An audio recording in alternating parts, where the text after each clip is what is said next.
Female, کوئی بھی مادہ وہ حاملہ نہیں ہوتی، لیکن یہ کہ اللہ کے علم میں انسانی نہیں جتنی مخلوق میں جو بھی حاملہ ہو رہی ہے اللہ تعالیٰ جانتا ہے کیا ہونے والا ہے آگے، وہ لڑکا ہے کہ لڑکی، وہ میل ہے کہ فیمیل، وہ زندہ رہے گا کہ وہ مرے گا، وہ اچھا ہوگا کہ برا ہوگا۔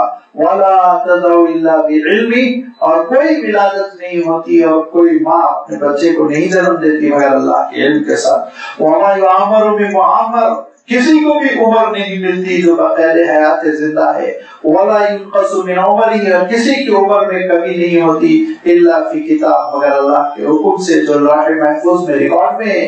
إِنَّ ذَلِكَ عَلَى اللَّهِ يَسِيرٌ، یہ پورا ریکارڈ مینٹین کرنا اللہ تعالیٰ کے لیے بہت آسان ہے، ذرا برابر بھی مشکل نہیں ہے، کیونکہ اللہ تعالیٰ کا نظام یہ ہے کہ قدرت تامہ، قدرت کاملہ اس کو حاصل ہے، لہذا کہیں بھی کوئی مجبوری کا مسئلہ نہیں۔ وَمَا يَسْتَوِي الْبَحْرَانِ، اور ہر دو سمندر بھی تو برابر نہیں ہوتے، اور نہیں ہے دو سمندر برابر۔ ایک کا عالم یہ ہے کہ هَذَا عَذْبٌ فُرَاتٌ سَائِغٌ شَرَابُهُ، میٹھا ہے یہ میٹھے پانی کا، فراتن جو پیتے ہوئے بڑا خوشگوار ہو، سائغ شرابہ، اور جس سے پیاس بجھتی ہو، فراتن کہتے ہیں جس سے پیاس کا بجھ جانا، سائغ شرابہ کہتے ہیں پیتے ہوئے بڑا اچھا لگنا، خوشگوار لگنا۔ کہا ایک پانی کا عالم یہ کہ وہ میٹھا ہے، پیاس بجھانے والا ہے اور پیتے ہوئے بڑا اچھا لگتا ہے، وَهَذَا مِلْحٌ أُجَاجٌ، دوسرے پانی کا عالم یہ ہے کہ وہ نمکین ہے، کڑوا ہے، زبان پہ رکھنا اس کو مشکل ہے۔ اور یہ دونوں پانی، سورہ رحمان میں اللہ تعالیٰ نے صاف ارشاد فرمایا کہ دونوں پانی میں کیا ہو جائے، آپس میں مل جائیں، ایک ہو جائیں، وہ کھارا پانی الگ، میٹھا پانی الگ۔ اور سورہ رحمان ہی کی آیت میں جو تفسیر آتی ہے میں عرض کر چکا ہوں کہ عالم کے ایک مقام پر تو عالم یہ ہے کہ وہاں پانی کے جہاز رکتے ہیں، اور جیسے بور کرتے ہیں ہم ویسے ہی ان کی مشین نیچے جاتی ہے، نیچے میٹھا میٹھا پانی ہے، وہ پانی کو اوپر لے لیتے ہیں، پینے کے لیے ذخیرہ کر لیتے ہیں، اور پھر یہ جہاز آگے بڑھ جاتے ہیں، یہ کشتیاں آگے بڑھ جاتی ہیں، تو نیچے کا میٹھا پانی کھارا نہیں ہوتا، اوپر کا کھارا پانی میٹھا نہیں ہوتا۔ کتنے سمندر ہے، کئی کئی مثالیں ہیں جہاں پہ کہ سائنسدانوں نے معلوم کر دیا کلر الگ ہے، فزیکل کیمیکل پراپرٹیز الگ ہیں، ان میں بسنے والی مخلوق الگ الگ ہے۔ ایک میٹھے پانی کا سمندر ہے، دوسرا کھارے پانی کا سمندر، بیچ میں بینہما برزخ لا یبغیان، ایک پردہ ہے کہ دونوں آپس میں نہیں ملتے۔ اللہ تعالیٰ کی یہ شان ہے، لہذا ارشاد فرمایا کہ اللہ تعالیٰ کی یہ شان ہے کہ وہ میٹھے پانی کا انتظام کرتا ہے، اللہ تعالیٰ کی یہ شان ہے کہ اس نے کھارا پانی پیدا کیا، اللہ تعالیٰ کی یہ شان ہے وَمِن كُلٍّ تَأْكُلُونَ لَحْمًا طَرِيًّا، ہر دو سمندر سے تم تازہ تازہ گوشت حاصل کرتے ہو۔ کھارے پانی کی مچھلیاں بھی کام کی ہیں، میٹھے پانی کی مچھلیاں بھی کام کی ہیں۔ وَتَسْتَخْرِجُونَ حِلْيَةً تَلْبَسُونَهَا، اور اس میں سے موتی نکالتے ہو، جو موتی بہت ہی شان کے ساتھ پہنتے ہو، زیور بناتے ہو، بڑا قیمتی وہ سمجھی جاتی ہے۔ اور وہی پانی میں وَتَرَى الْفُلْكَ فِيهِ مَوَاخِرَ، بڑے بڑے جہازوں کو تم دیکھتے ہو کہ وہ پانی کو پیچھے کاٹتے ہوئے، مواخرہ پیچھے دھکیلتے ہوئے پانی کو، وہ جہاز آگے بڑھتے چلے جاتے ہیں۔ کیوں؟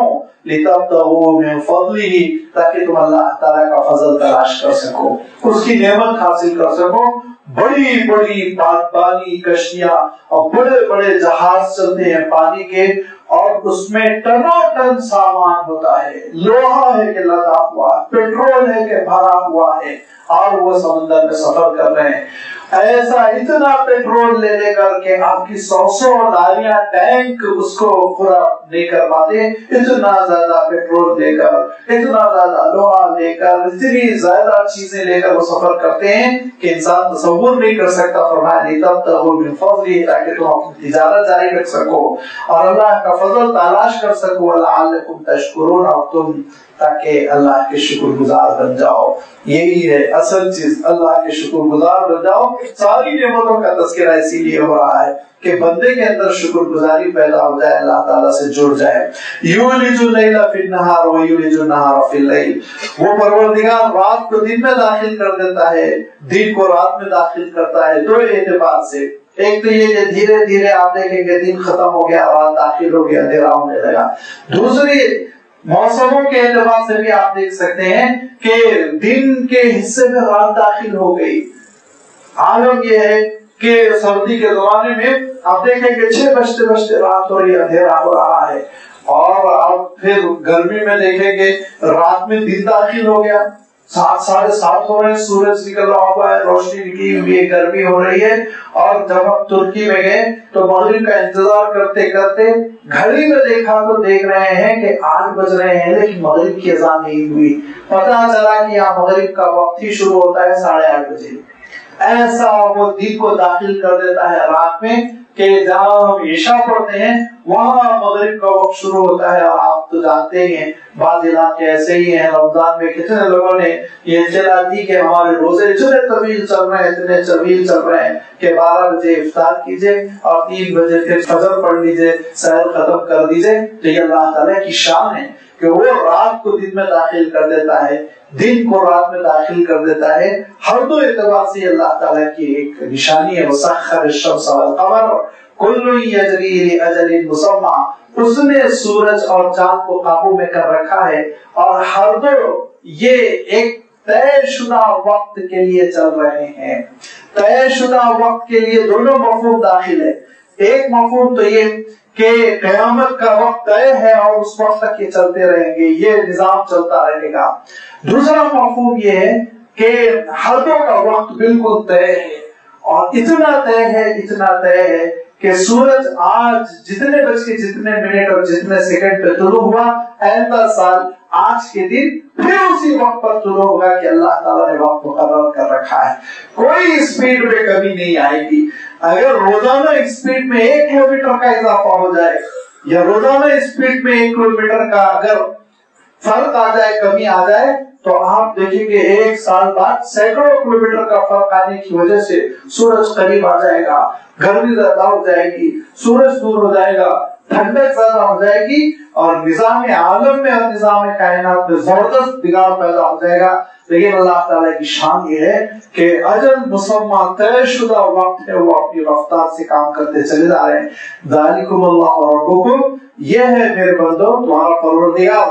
ذالکم اللہ ربکم لہ الملک، اسی کی سلطنت ہے، اسی کی حکومت ہے، اونرشپ اسی کی ہے، کسی اور کی اونرشپ نہیں ہے۔ والذین تدعون من دونہ، اور جن کو تم پکار رہے ہو وہ کس چیز کے مالک ہیں؟ جن کو تم پکار رہے ہو ارشاد فرماؤ کس چیز کے مالک ہے، ذرا غور کرو۔ والذین تدعون من دونہ، اللہ سے ہٹ کے جن کو تم پکار رہے ہو وہ کس کے مالک ہے؟ ہے کوئی جو گلوب کا مالک ہو، اور گلوب بہت بڑی چیز ہے۔ ابھی تو میں یونیورس اور گلیکسی کی بات ہی نہیں کر رہا ہوں، گلوب ہی سے آپ آغاز کیجئے۔ ہے کوئی جو اس دنیا کا مالک ہے؟ دنیا بہت بڑی چیز ہے۔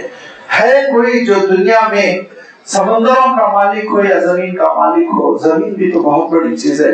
ہے کوئی جو دعویٰ کرتا ہو کہ اس دنیا میں وہ ایک ملک کا مالک ہے، اس کا ایسے ملک ہے چاہے تو تباہ کر دے چاہے تو باقی رکھے؟ ہے کوئی مالک؟ اور ملک بھی بہت بڑی چیز ہے۔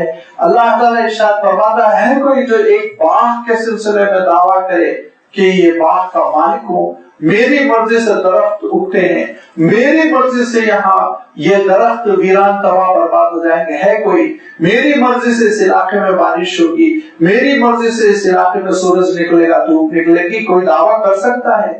اور ایک باغ بھی بہت بڑی چیز ہے۔ ارشاد فرمایا ایک درخت کے بارے میں کوئی دعویٰ کر سکتا ہے میری مرضی سے اس میں پھل نکلیں گے؟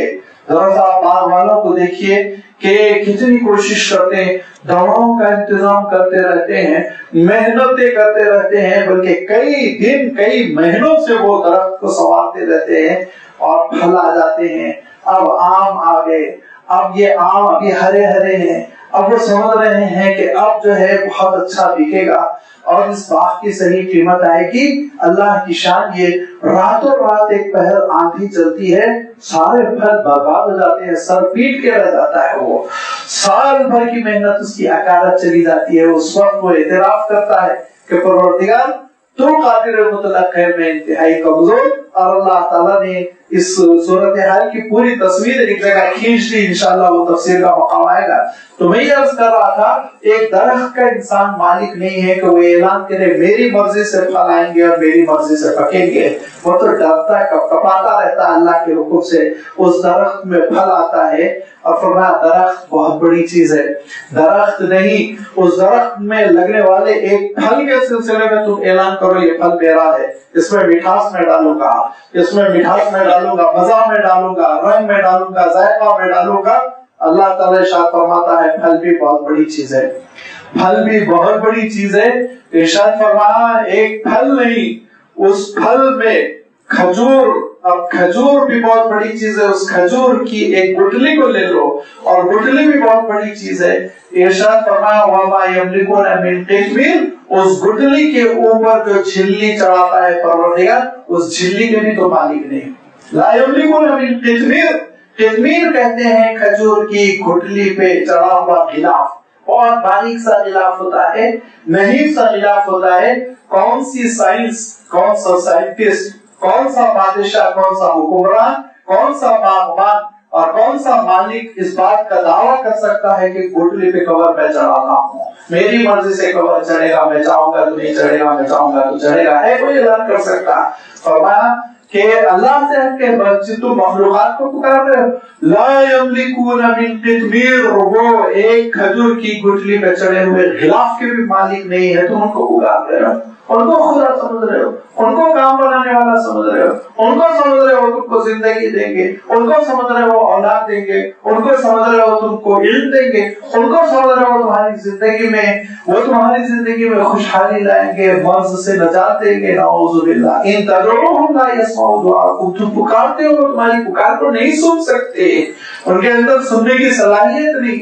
وَلَوْ سَمِعُوا، اگر ان میں سے کچھ سننے کی صلاحیت بھی رکھتے ہیں تو وہ ان جھوٹے باباؤں کے پاس جا کے دیکھو، مَسْتَجَابُوا لَكُمْ، تمہاری دعا نہیں قبول کر سکتے، ان کے اندر نہیں ہے صلاحیت کہ وہ تمہارے مطالبات کو پورا کر سکے، ان کے اندر نہیں ہے صلاحیت کہ وہ تمہاری مصیبتوں کو دور کر سکے، تمہارا کام بنا سکے۔ اور یہی نہیں، وَيَوْمَ الْقِيَامَةِ يَكْفُرُونَ بِشِرْكِكُمْ، جو تم شرک کر رہے ہو نا، قیامت کے دن وہ برات کا اظہار کریں گے اور کہیں گے کہ پروردگار ہمارا کوئی تعلق نہیں تھا، اور اللہ تعالیٰ نے اس کے لیے سورۃ المائدہ میں حضرت عیسیٰ علیہ السلام کا تذکرہ کر دیا کہ وہ جن کو لوگ سمجھتے نجات دہندہ، جن کے بارے میں لوگ یہ سمجھتے ہیں قیامت کے دن کام بنانے والے، اور جن کے مجسمے بنا کر تصویریں چھاپ کر پوچھتے ہیں، وہ حضرت عیسیٰ علیہ السلام کہیں گے اے اللہ میں آپ کا ایک بندہ ہوں، ان لوگوں نے مجھے آپ کی ذات میں شریک کیا، آپ ان کو چاہے تو جہنم میں ڈال دیجئے، چاہے تو جنت میں ڈال دیجئے، میں کچھ انٹرفیئر نہیں کر سکتا ہوں۔